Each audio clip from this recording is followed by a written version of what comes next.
नमस्कार साथियों को, मैं रवि बघेल आपके अपने YouTube channel Ravi Baghel for competition आपका हार्दिक स्वागत करता हूं। साथियों, आप जान चुके हो कि वीडियो के इस बारे में आप भली बात ही समझदार हो कि वीडियो क्या होने वाला क्या नहीं, ठीक है।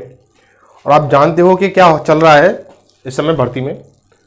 तो भाई भर्ती में सबसे पहले देखो कुछ डाउट है बच्चों के, वो मैं क्लियर कर दूँ। उसके बाद में फिर बात करेंगे टॉपिक क्या था, ठीक है। टॉपिक यही है, जो रिवाइज आंसर की थी, जो फाइनल आंसर की थी, वो हमें दोबारा चाहिए, इसके भी कारण बताएंगे। और रिजल्ट हमें दोबारा चाहिए, उसके भी कारण बताएंगे, ठीक है। लेकिन कुछ बच्चों को डाउट है, वो पहले डाउट क्लियर कर लेते हैं। सबसे पहले बच्चों का डाउट था, नंबर 1 डाउट है कि एक क्वेश्चन जो 2.5 नंबर का नहीं बनेगा वो 2 नंबर का बनेगा, इस चीज़ को लेकर डाउट है, ठीक है। तो मैं बता दूं आपको कि आप एक चीज़ बताओ कि जब आपका क्वेश्चन है 2 नंबर का, ठीक है, रियल में क्वेश्चन जो है 2 नंबर का है, ठीक है, 2 नंबर का है। अगर आपका नेगेटिव होता है, ये क्वेश्चन अगर गलत होता है तो आपको क्या 0.5 नंबर क्या काट लिए जाएंगे, ठीक है। अब मुझे ये बताओ कि इस चीज से आपके स्कोर पे कितना प्रभाव पड़ेगा कि 2 नंबर तो ये गए आपके और आधा नंबर ये गया, तो दोनों मिला के क्या हो जाएगा, 2.5 नंबर हो जाएगा, 2.5 हो जाएगा। होगा नहीं होगा? अगर क्वेश्चन सही होता है, अगर आपका जो आपका गलत हुआ है, तो आधा नंबर तो गलत हुआ, तो आधा नंबर तो वो लेके गया था, ठीक है। अब जब वो सही होके आएगा वापस, तो क्या होगा, 2 नंबर तो वो मिलेंगे जो आपका क्वेश्चन सही हुआ है, और आधा नंबर वो मिलेगा जो नेगेटिव हुआ था, ठीक है। पहला चीज तो ये क्लियर आपका कि एक क्वेश्चन जो 2 नंबर का, जो बहुत से बच्चे कंफ्यूजन हो रहे थे कि 2 नंबर का नहीं है, बहुत सारे 2.5 नंबर का नहीं है, 2 नंबर का है, तो इस चीज को बिल्कुल क्लियर कर ले कि अगर वो क्वेश्चन अगर वापस होके सही होके आता है तो क्वेश्चन 2 नंबर का ना होकर 2.5 नंबर का बन जाएगा, ठीक है, पहली चीज। दूसरी चीज बात यह है कि कुछ बच्चे ये कह रहे हैं कि भर्ती हो जाने दो, ड्रामा मत करो। भाई एक चीज बता दें कि इसके लिए पहले मैं एक एग्जाम्पल आपके सामने शो करता हूं कि अगर आपको याद हो आज से कुछ महीने पहले कि एक वैकेंसी आई थी, कौन सी, पुलिस की वैकेंसी थी, 41,568, दोनों की बात करेंगे, 41,520 और 49,568, ठीक है, ये 2 भर्तियां थी। शायद ये 41,520 थी, 49,568 है, ठीक है। अब मुझे ये बताओ कि आज की डेट में जो वैकेंसी चल रही है ना, जेल वार्डर की जो वैकेंसी चल रही है, जितनी वैकेंसी से लगभग 5800 के आसपास है, 5800 के आसपास में, 5800 कुछ है प्लस में, तो इतनी सीट तो इसमें भी खाली पड़ी हुई है, लगभग 6000 सीट खाली पड़ी हुई है, 5800-5700 लगभग सीट इसमें खाली पड़ी हुई। क्यों पड़ी हुई है? क्योंकि वो कारण है तुम्हारी जागरूकता का ना होना। क्या कारण है? तुम्हारी जागरूकता का ना होना, ठीक है।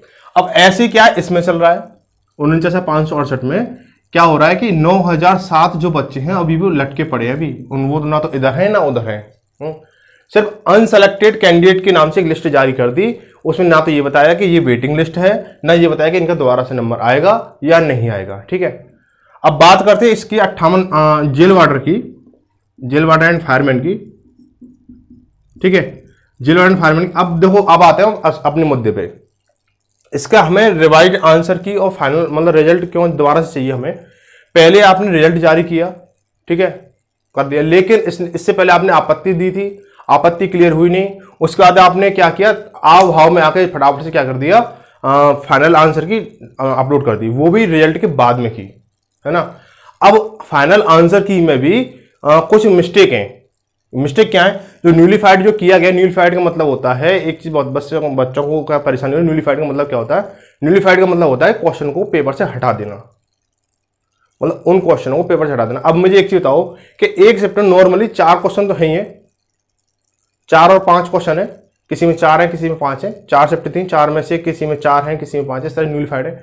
और एक चीज और बता दूंगा आपको, जो आप पेपर को उठा के देख लेना आप कि जो जिस क्वेश्चन पर आपत्ति डली है उन क्वेश्चनों का तो कोई सॉल्यूशन हुआ ही नहीं है, अभी कोई सॉल्यूशन नहीं हुआ। अभी सिर्फ उन्होंने अपनी मर्जी से आनंद फानंद में जल्दबाजी में क्या किया, आंसर की अपलोड की है। क्योंकि मैंने वीडियो बनाई थी, उसके बाद में क्या हुआ, उन्होंने फटाफट से क्या किया, भर्ती बोर्ड ने आंसर की अपलोड की, जिससे क्या हुआ, जल्दबाजी में क्या हुआ, जो न्यूलीफाइड जो क्वेश्चन किए हैं वो जो क्वेश्चन हटाए हैं वो कौन से हटाए, जल्दबाजी गलती से दूसरे क्वेश्चन हटा दिए गए। जिन क्वेश्चनों पर आपत्ति लगी थी वो क्वेश्चन तो कुछ निराकरण हुआ ही नहीं है, ठीक है। और मुझे तो ये भी लगता है कि जो जिसने रिवाइज आंसर की जो फाइनल आंसर की बनाई है वो वह व्यक्ति नहीं है जिसने पेपर बनाया था, ठीक है, क्योंकि पेपर बनाने वाले को ही उसका एग्जैक्ट आंसर पता होता है, ऑप्शन पता होते हैं, ठीक। अब देखो बात करें एक चीज की, एक चीज जो सामने आ रही है कि भर्ती बोर्ड ऐसा कर क्यों रहा है। भर्ती बोर्ड ऐसा कर क्यों रहा है? 41,520 को देख लो, 49,568 को देख लो कि मतलब मिस्टेक आ क्यों रही है भर्ती में? मिस्टेक आ क्यों, कारण क्या है? अब आप लोग कह रहे हैं कि जेल वार्डन फायरमैन में भर्ती को हो जाने दो। भाई मैं भर्ती को रोक तो नहीं रहा हूं, मैं भर्ती को रोक थोड़ी रहा हूं, या मैं कुछ कह रहा हूं भर्ती मत होने दो ऐसा कुछ हो। भाई एक चीज बताओ कि जो बच्चे 49,568 में सेलेक्टेड हुए थे, DBPST पास हो चुके थे, फिजिकली हो चुका था, उसके बाद में भी 9,007 बच्चे हटा दिए थे। 9,007 बच्चे यहां से हट सकते हैं, तो इतनी तो वैकेंसी यहाँ पे है भी नहीं है, और 14,000 15,000 बच्चे लिए गए। अब आगे चल के तुम में से भी कुछ निकलोगे, बात सच्ची है, थोड़ी कड़वी भी लगेगी, ठीक है। अब यहां से निकलोगे भी तो अब उनका क्या होगा? फिर क्या करोगे? फिर बोलोगे भैया हमें ये कराओ वो कराओ, ऐसे करके बोलो, ये हमारी आवाज कौन उठाएगा कौन नहीं उठाएगा? इससे अच्छा बाद में आवाज उठाने से पहले पता फिर क्या भर्ती बोर्ड क्या बोलेगा? उस दिन नहीं आपको दिखाता जिस दिन रिजल्ट आया था।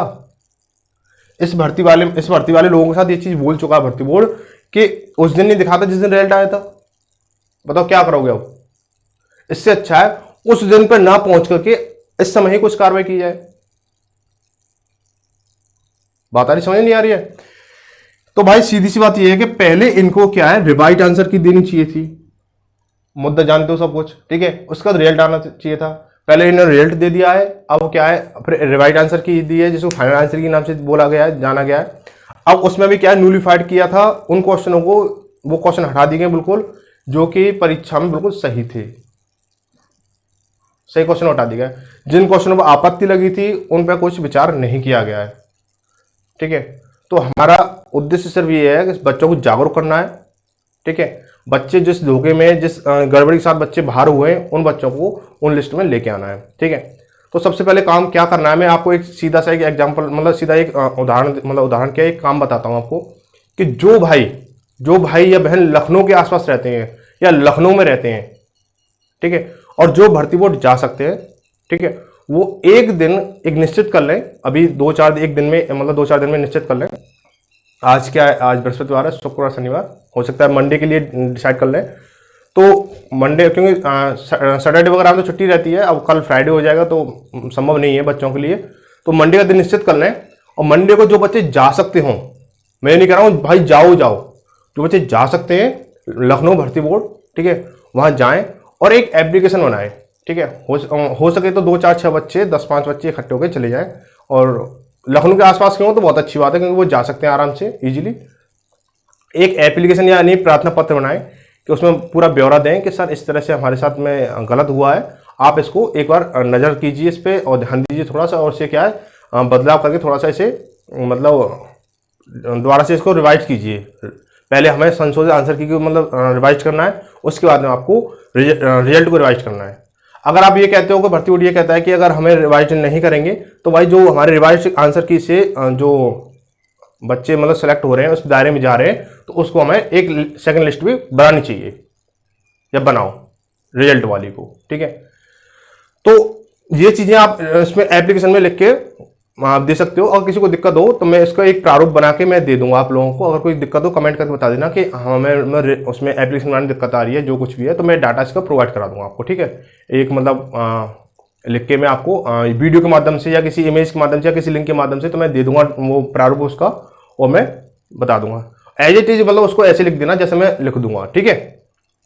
अब देखो बात थोड़ी सी दिक्कत ये भी आ रही है कि कुछ बच्चों के मेरिट से ऊपर नंबर है, उनका भी नंबर नहीं। बहुत सारे बच्चों के कमेंट आ रहे हैं मेरे पास में, आप कमेंट खुद देख रहे होंगे कि मेरिट से ऊपर नंबर है, उनका भी नंबर नहीं है। तो दूसरी चीज ये है, तो देखो पहली चीज क्या थी हमारे, देखो एप्लीकेशन जब बनाओगे, एप्लीकेशन बनाओगे उसमें कुछ बातें नोट कर लेना, कुछ बातें ध्यान क्या रखनी है, क्या सबमिट करना है उसमें मेंशन करना है। ये चीज देख लो कि नंबर 1 जो वो होना चाहिए, मोटो नंबर 1 क्या होना चाहिए हमारा, जो आंसर की है, आंसर की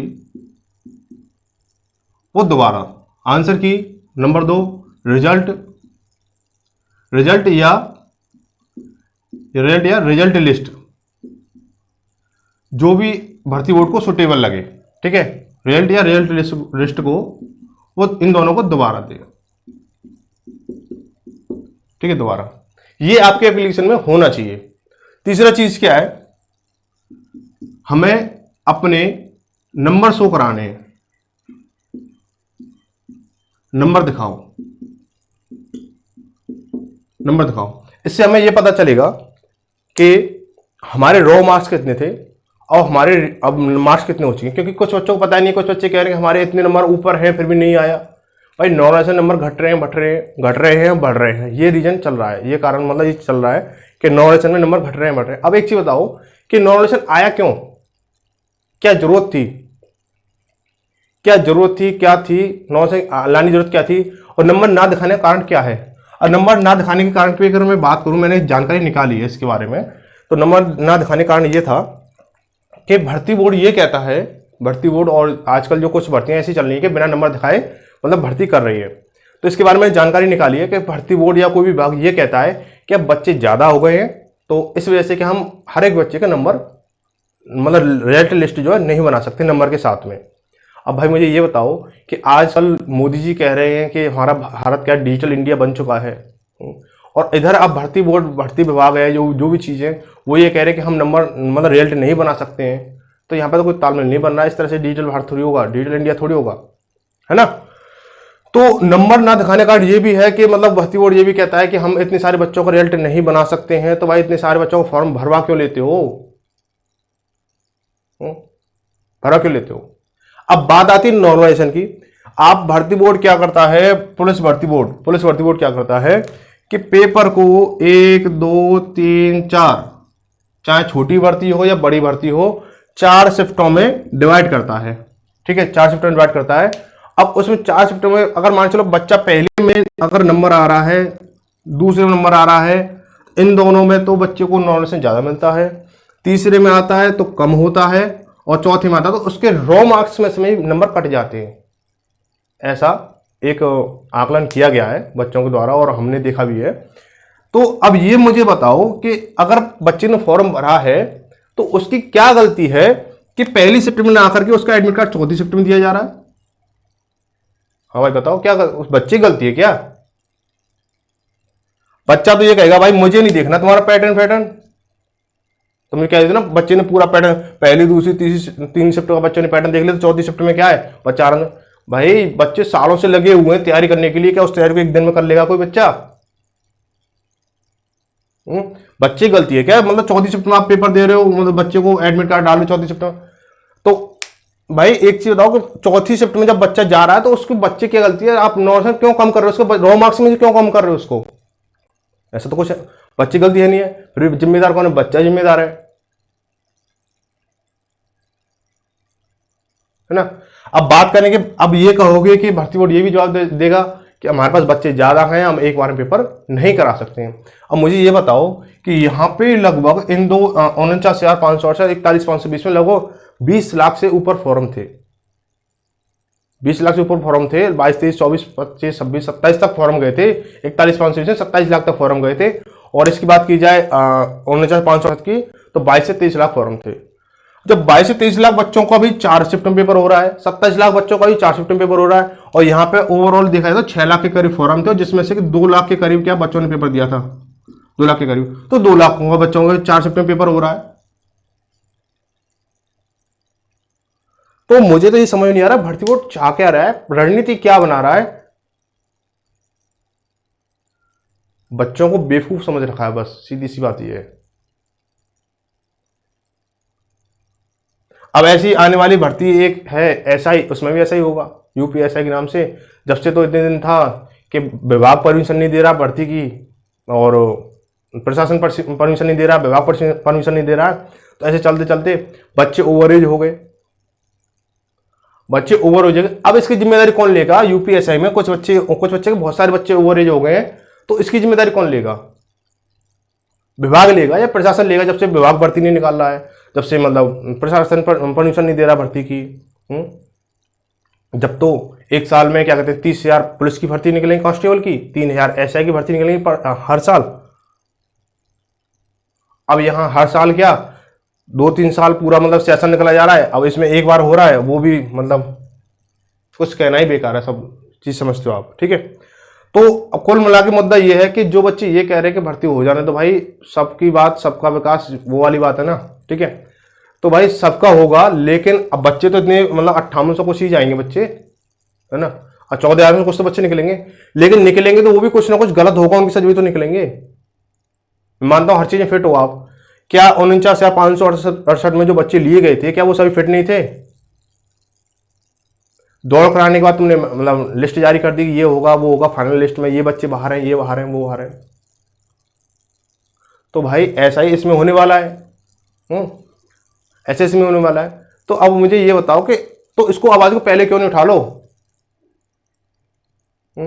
कहाँ तो भर्ती मतलब यूपी में देखा जाए तो हर साल 20 से 25 लाख बच्चे 20 से 25 लाख बच्चे हाई स्कूल और इंटर की परीक्षा देते हैं।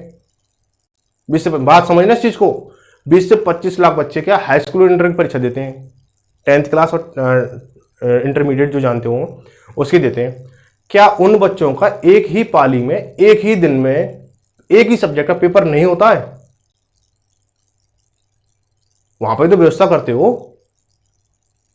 तो जब वहां पे व्यवस्था करते हो तो ऐसी ही व्यवस्था यहां पे नहीं हो सकती है कि क्या एक दिन में एक ही मीटिंग में एक भर्ती का पेपर कराया जा सके? ऐसा तो हो सकता है ना, लेकिन नहीं, उन्हें तो बस अपना सिस्टम चलाना है। तो सिस्टम चलाने के लिए कि 4 सितंबर पेपर होगा, नॉर्मलाइजेशन होगा, कोई बच्चा रियली में तैयारी की है वो मतलब चला गया गड्ढे में, जिसने तैयारी नहीं की है उसे नॉर्मलाइजेशन मिल गया 20-30 नंबर का, और कहीं तो खैरात बट गई और कहीं खैरात लुट गई। तो अब आखिर में यही मतलब मुद्दा है कि आप लोगों को जो बच्चे लड़का या लड़की, और हो सके तो लड़का या लड़की मिलके इकट्ठे होके एक दिन डिसाइड कर लें। मैं तो कह रहा हूँ मंडे को लखनऊ भर्ती बोर्ड जाएं और एक एप्लीकेशन बनाएं, उसका प्रारूप मैं दे दूंगा, और कोई दिक्कत हो तो मुझे कमेंट करके बता दें, उसका प्रारूप मिल जाएगा। ठीक है, तो जाएं और अपनी बात को रखें। उसके बाद में क्या करना है क्या नहीं, फिर उसके बारे में और भी डिटेल में बातें करेंगे, और भर्ती बोर्ड जाने के बाद में बताएं क्या चीज़ हुआ है क्या चीज़ नहीं हुआ है, फिर उसके बाद में और भी हमारे पास सॉल्यूशन है उसको भी रखेंगे। ठीक है, अभी फिलहाल में अभी हम चाहते हैं कि सीधी उंगली से घी निकले, हमें उंगली टेढ़ी ना करनी पड़े। ठीक है, तो बस यही बात है। तो अभी इतना ही अभी आज के लिए, कि हमें बस ये क्या है, ये 3 चीज़ों को मेंशन रखना। ठीक है, और किसी को अगर कोई दिक्कत हो रही हो, कोई अगर कोई प्रारूप अपना बना लेता है एप्लीकेशन का, तो जो नीचे दिख रहा है ना, तो मैं नीचे अगर आपको दिख रहा है इंस्टाग्राम आईडी दिख रही है, इंस्टाग्राम आईडी चैनल के नाम से रवि बघेल फॉर कॉम्पिटेंस के नाम से इंस्टाग्राम आईडी है, आप उस पर विजिट कर सकते हैं। कोई भी चीज़ पर्सनली पूछना चाहते हो पर्सनली पूछ सकते हो, और आप अगर आपने जो भाई लखनऊ के आसपास के हैं जिन्होंने अपना प्रारूप बना लिया है वो उस पर मुझे बता सकते हो सेंड करके। ठीक है, कोई दिक्कत हो तो आप कमेंट कर सकते हो और इंस्टाग्राम पे विजिट कर सकते हो। ठीक है, तो भाई चलते हैं, और यहीं पे मतलब समाप्त आज की जानकारी, और कोई कुछ पॉइंट निकलते हैं तो मैं बताऊंगा। पॉइंट भी बहुत सारे हैं, तरीके भी बहुत सारे हैं इस भर्ती को मतलब घुमाने के, मतलब सही रूप और सही दिशा देने के लिए। अभी हम सिर्फ यूज करने रहे सीधा तरीका। ठीक है, जो मतलब किसी बच्चे को कोई किसी तरह की आपत्ति या कोई भी मतलब दखलंदाजी ना हो। तो बस यही है कि जो बच्चे ये सोच रहे हैं कि पहले ही मैं बता देता हूँ, जो बच्चे सोच रहे हैं भर्ती में मतलब मैं गड़बड़ हो जाएगी या हो जाएगी, भाई गड़बड़ तो पहले से हो रही है, बस हम उसे सही कर रहे हैं। ठीक है, जो गड़बड़ पहले से हो रही है उसे सही कर रहे हैं, ना कि हम सही को काम को गड़बड़ कर रहे हैं। ये चीज़ ध्यान रख लें। जो बच्चे ये कह रहे हैं कि मैं सही मतलब भर्ती को डिस्टर्बेंस कर रहा हूँ, मैं भर्ती को डिस्टर्बेंस नहीं कर रहा हूँ, पहली चीज़। ठीक है, उसके बाद में सारी चीज़ें कि मैं नहीं चाहता हूँ कि किसी बच्चे के साथ में खिलवाड़ हो कोई भी, चाहे वो बच्चा सेलेक्टेड हो या अनसेलेक्टेड हो।